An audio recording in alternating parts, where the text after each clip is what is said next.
coming up today, Sennin by Ryunosuke Akutagawa, a special short story selection. Noah, how you doing today? Hey, Una. How you doing, too? Thanks for having me on, man. A pleasure every single time. Now, I have to give you the credit for bringing this story up today. You found this amazing collection of short stories that had an Akutagawa short story that I hadn't seen collected anywhere else. For sure. I found an edition of it that you can't keep your eyes off of, too. It's like, just came in a pristine edition here. The author list in this was just mind-blowing. And then you called out the author, Akutagawa, that we did Health Screen last Halloween. Is that right? You're darn right it is. Really sticks with you, but this one is very different. It's a definite departure from that story, which is good to see another side of Akutagawa. And I was reminded of another short story that's in here that we both read and did content on, is The Three Hermits by Leo Tolstoy. Oh yeah. I got that kind of feel from this short story. Did you feel that at all? Absolutely. Kind of like that sudden dip into magical realism, almost in a sense. So Akutagawa, one of Japan's most famed short story writers, who's written epics, as you've said, kind of like in terms of Kappa, or how we read Hellscreen, two very, very short ones, 2 pages, 4 pages in this one. Now, what I thought we'd do today is just kind of step through the story, and I think this is one that's kind of up your alley. Again, we're going to have to talk about a couple different angles with this story. So we kind of start out in Osaka, right, the southern side of Japan, and basically this unnamed peasant, Gonsuke, goes into a job office of some sort. We can get you a job anywhere, which is the most amazing name for like a company ever. Like, right. Very, very plain speaking. Yeah. Come in and get your job. Yeah. Like, what, you walk in there. So what do you guys do? And it's like, wait, did you read the sign before you came in, man? Right. We only do one thing. We get you a job. Yeah. Your job. Yeah. And he's like, okay, that's great. I want to be a magician. I want to be a Sennin specifically, where I can learn immortality and live forever and do magical spells. And the merchant's just like, or the clerk's just kind of like, what? Right. And I love it because our boy Gonsuke kind of challenges him, like, oh, well, I thought your sign said you can get me any job. And it's cultural, right? Like him just being very plain like that. I mean, I got a lot of cultural feels from this story and how things were accepted or how things played out, where he really just put the guy on the spot, where it's like, this is your job. You've already made this kind of, promise by being in the position that you are now. Do your job. Yeah. And calling him out on his duty, which is like a big thing. I remember in Hellscreen we touched on Buddhism, Confucianism, and Shinto, all different, just an amalgamation of stuff. And I was thinking all that is at play here too, even in this simple story. Well, it's interesting too, because he's asking for immortal life. Right. Right. Like what kind of a request is that, especially like in normal day life, where it's just like, wait, is that a thing? Like the guy working behind the counter is probably like, wait, do I have that job opening? Because I want that job. Right. Like saying I want to, be a sage. Right. But the clerk, right, he's just like, hang on, come back tomorrow. I got you, bro. I got you. So he goes out to a physician, right? Because a physician, that's probably the closest thing to granting eternal life, he thinks. Right. And he's got, in my translation, it's the same translation you have, they call his wife the old vixen, right? Old Vicky. Right. And they describe her as helpmate. Talk to me about that term. Did that mean anything to you? Well, yeah. I mean, being able to extend and help the head of household, however, it is playing out with, maybe it's a different cultural thing, but the word has that same feel, at least, right? That word particularly always kind of generates the thought of Genesis 2:18 to me, where God creates Eve as helpmate, helpmeet, right? The person that's meant to support you. And I was like, oh, because I don't know if you knew this, but Akutagawa, he's got what's called his Christian tales, his Christian mono, which is a bunch of he's got like, more Buddhist and Confucian stories, but he's got a lot of Christian stories too that pull from that. And I think even in like it's not the epigraph, but like before the story, like in our collection, it's like, oh, by the way, he calls out this reference to God before he dies as someone that died for others. Like he had a heavy Christian influence, and it's a lot of his writing even. Right. I think that's something why it's in this. One reason why it's in this collection. Borges loved that kind of stuff too, right? Just to just to have a lot of things competing for space, or a lot of things to try to make reality fit a bunch of different belief sets.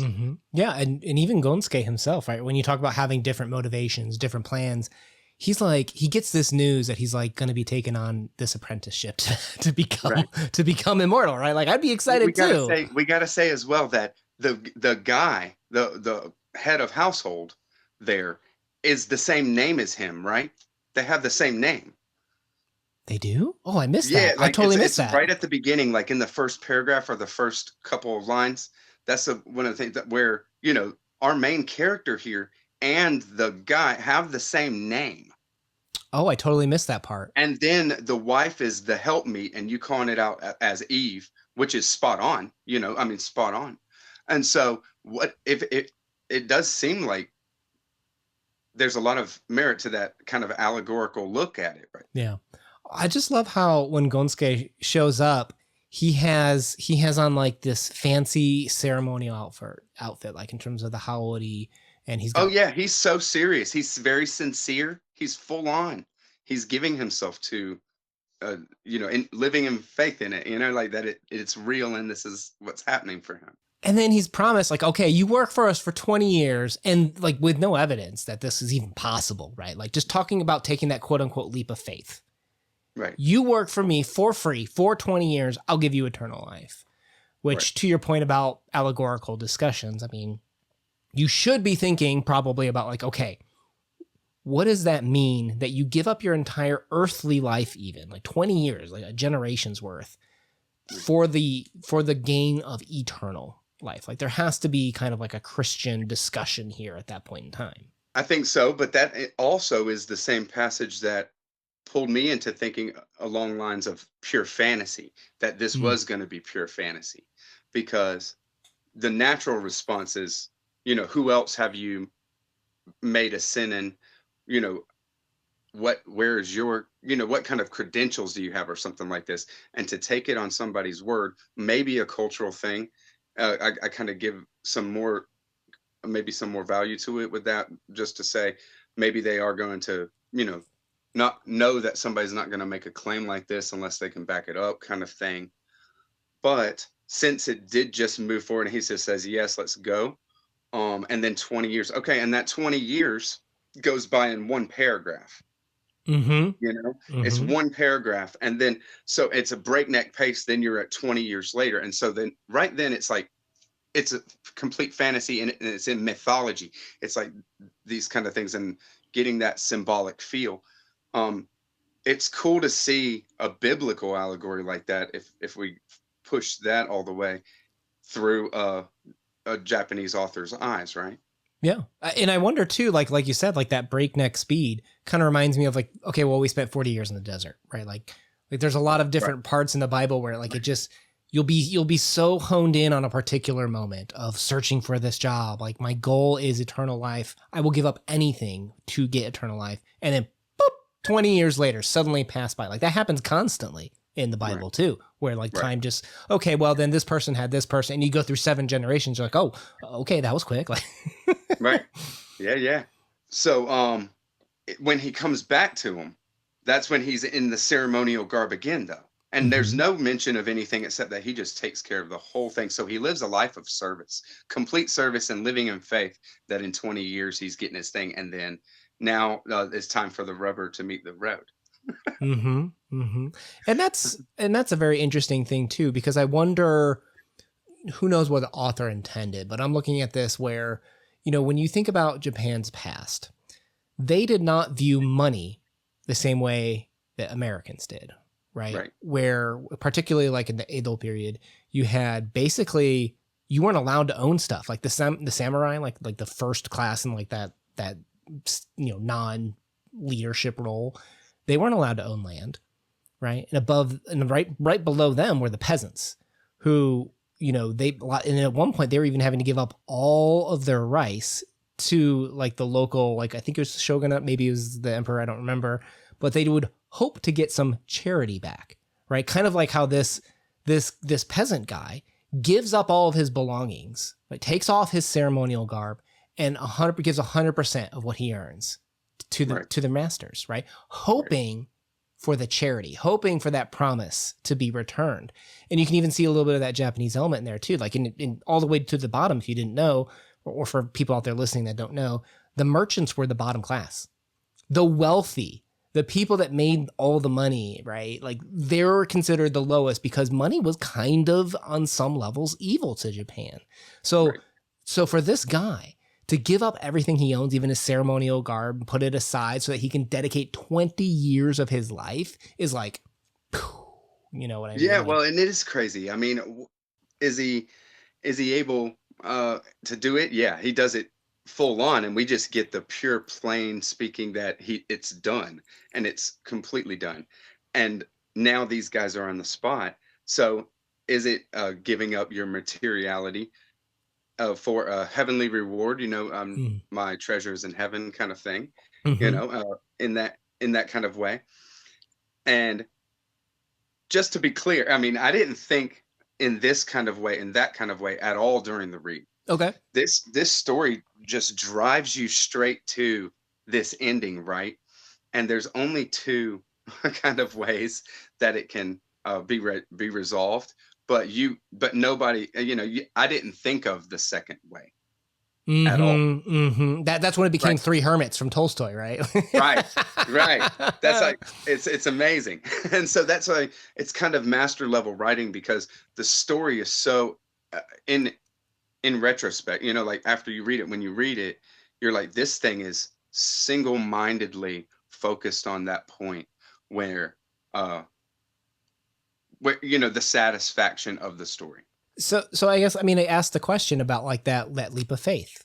You know what I mean? Yeah. Like at first you and I, even when we were discussing it just now, we're like, where's your proof? Right? Like, where's your material evidence that you can give eternal life? Right. But if you are truly Christian, right, and you have that Christian eyes, like, isn't that kind of interesting to think about that in the context of religion? Well, I mean, that's what it's about. It's about living in faith like that. So it's shown very well, and it easily overlooked, which subtlety is the mark of a master. And I think it blends well with like the Japanese culture too, in terms of sacrifice, right? Giving up everything that you own, right? Because money's evil, because ownership and I don't know if he was intending it, but like the Buddhist ideals of the world of suffering and being attached to things of the world, giving those things up, right? I can't wait to read more, because I mean, when it comes down to it, how much of a synthesis do you think he really has with these ideas? It's just such a mixed bowl. It's such a mixed bag kind of situation with it, that it takes it for me. It takes reading more. I want to read more so that I can see in what ways is he synthesizing ideas, because it does work very well, but nothing's expounded on fully. A lot of symbology and double meanings kind of things, and I think there is a real something to be said with their names being the same. I'm so mad that I missed that. Now I need to like go back and relook at the story with like that context. The dad doesn't know, or the guy, he has no idea what to do. He's like, we can't do this. I told you we couldn't do this, right? And and they can't he doesn't have any course of action. Tells her to go to his wife, and she says, go climb that tree. Yeah. Well, and he goes, and so it's almost, I thought to ask you there, do you think that she had any intention other than trying to get him to kill himself with that? From the beginning, she was always manipulating things behind the scenes. But she put everything in action. She did everything. Yeah, which is except for give up the 20 years. Which is the definition of an antagonist, right? Like the snake offering, the fruit in the garden, if you will, or the evil yokai from Japan, kind of like tempting and killing people that discover their secrets, right? Because and I wonder if culturally, like, how does this play out? Like, is she just, a vixen, a fox, right? A fox is a negative animal, right? And that kind of thing. So is it like that? Oh, that no. evil? No, foxes are very well. First of all, I don't know what Old Vixen was translated from in Japanese. Yeah, like I don't know right. if it's fox, but fox is actually quite lucky in Japan. There's Okay. a fox guard, the kitsune, I think So it's called. but I mean, is she like a demonic entity or something like that? Do you think, or just an evil person, something like that? I think Or I you think know, she's self-interested. You know what I yeah. mean? I And the think dad, the head of household, was just taken for a ride then, he's weak. right? He's Adam because he didn't have the strength to say Right. no or to stop Eve, the helpmeet, Right. from choosing the apple, going first and choosing evil. So I guess I can see how they are Adam and Eve in this story. Right. And Sure. you see the person who had the faith to take the leap of faith and believe to not take the fruit. He's the one that's saved, right? He's the Enoch, right? That's carried directly to heaven. Literally just walks his way up there. Right. So I can see that being an allegory too of not necessarily being evil, but the Adam and Eve of they know what's right, but they lack the resolve to do what's right.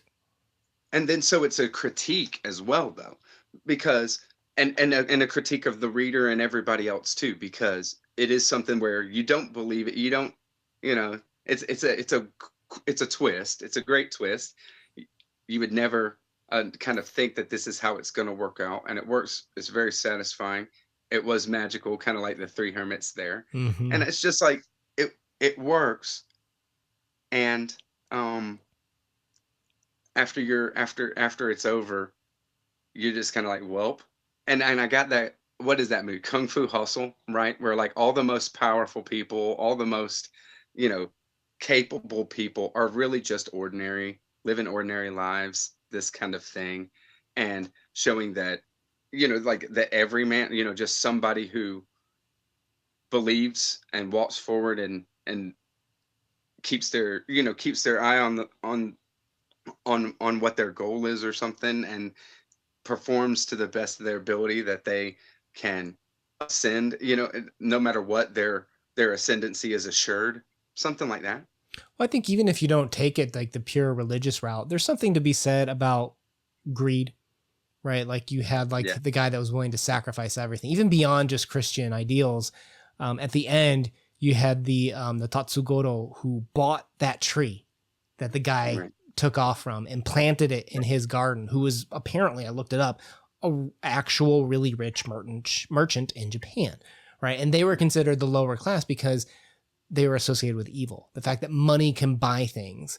And here you have Gonsuke, who is a good example of someone where money can't buy everything. Money can't buy you that eternal happiness and that escape from the world being suffering, whether you view that as the Christian way, whether you view it as kind of more of like a Buddhist rebirth sort of way.